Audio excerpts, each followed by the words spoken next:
Hát a szimbolistákat úgy, ahogy az ipari forradalmat meg még nem. Ki Magyarország pénzügyminisztere? Ki a francia elnök? Ki az Egyesült Államok elnöke? Hát a Biden. Az a Biden bácsi. Tudod, hogy ebben a családban ki bukott meg? A senki. Rem Ábel. Baj van? Ábel? Ha kell még idő, nyugodtan üljön vissza 5 percre, mégis dolgozom rajta. Ábel, miért van magánkokárda?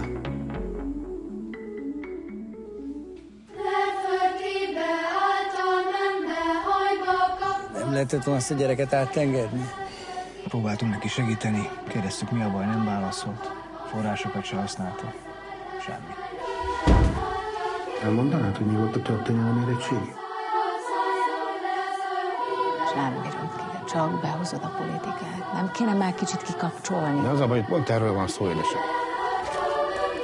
De jól vagy? Igen, lehet, hogy ennek a fiúnak fájt az, amit te kérdeztél. Aló, jó napot kívánok, Hajnal Erika vagyok, újságíró a Magyar Napoknál. Mesélj erről a tanárról.